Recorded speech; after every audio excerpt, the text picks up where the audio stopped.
Hi everyone, I'm Meteorologist Rusty McCranie, and welcome to Weather Express, your weather in 5 minutes. Start the clock. The big story today is how so much of the nation seeing temperatures way below average and a lot of cloud coverage as well. The frontal boundary that brought all of the winter weather to the southeast has now stalled out in southern Florida. It's a cloudy, very cool day in Florida. Thicker clouds with some snow across the Great Lakes and portions of the Ohio Valley, and even some blizzard conditions in portions of the Intermountain West. This is what it looks like temperature-wise across the nation. And again, you can see the bitter cold that has really gripped a fair amount of the country. Temperatures still are struggling to go above freezing in some spots in the southeast. Right now, look, even places like Tampa and Orlando, Florida, are not even getting out of the 50s in most areas, and they're seeing cloud coverage and a little bit of some light rain. It's a very cloudy and cool day across the area, but obviously temperatures have warmed above freezing in most spots.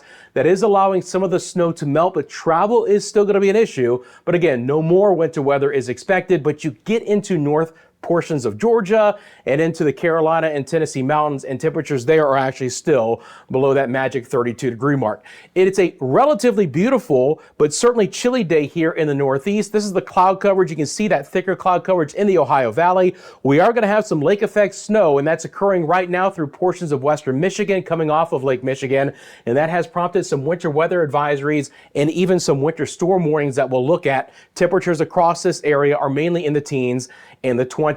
There's a lot more sunshine in the southern plains for today. Temperatures are warming up in accordance. Dallas getting back up to near 50 degrees. Houston, after that snow, is actually back into the 50s as well. The cold air, though, is still plaguing portions of the northern plains and the western Great Lakes. Some areas won't even get out of the negative numbers for daytime highs. And out west, temperatures are all over the place. There's a lot of wind in this area as well, but we are seeing some very cold conditions sneak down into portions of Wyoming and into Colorado as well. This is what it looks like wind gust wise. We've had some exceptionally strong winds with some blizzard conditions in Big Sky country.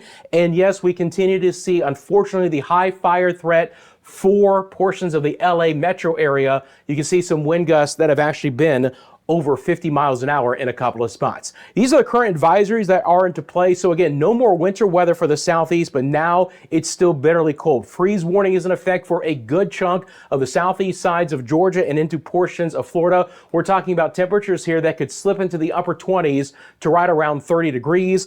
Again, as I've mentioned, we have winter weather advisories, and for a sliver of western Michigan, including Traverse City, you can see the advisory there for the winter storm warning. They can see 6 to 12 inches of snow. Now, most areas of western Michigan will get about 3 to 4, but a couple of spots, as those lake effect bands really pile up, could again 6 upwards of 12 feet. Now, crazy weather here.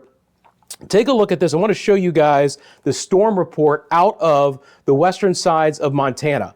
That is some wind gusts here that hit over 60 miles an hour in East Glacier Park, Montana. That is what was coming in with those blizzard conditions. Speaking of blizzards, are we going to get any more? Let's take a look at the model. We'll start off with, first of all, the rain and the snow. So our precip model. Things are going to be relatively quiet outside of the lake effect snow for the next 24 hours. But another developing storm system here in the southern plains is going to bring rain and even a few storms to portions of the southeast late weekend and into early next week. Now, yes, it is going to be a lot warmer in this area, and for the most part, we're not going to see any snow sans the higher elevations of eastern portions of Tennessee and into North Carolina, but rain for places like Jackson, Mississippi, Montgomery, Alabama, Atlanta, Georgia, and Columbia, South Carolina, and still a few showers are likely also for portions of Florida as well. The lake effect snow will kind of be all over the place. We're going to get some good banding here in the next couple of days, but by early next week, we do expect higher concentrations across all of the eastern side of the lakes, and the lake effect snow totals could actually get relatively significant in some areas. Now, as far as temperatures go, let me show you guys that real quickly as well. Going to throw those on and then just talk talk about what's going to be happening for tomorrow morning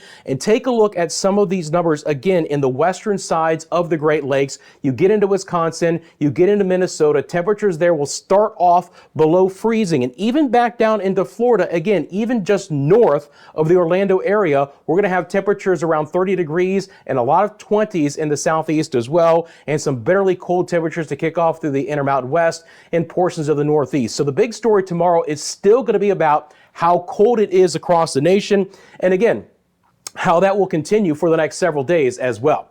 Friends, as you can see from the clock, I'm out of time. Thanks for joining me, and I'll see you tomorrow right here on Weather Express.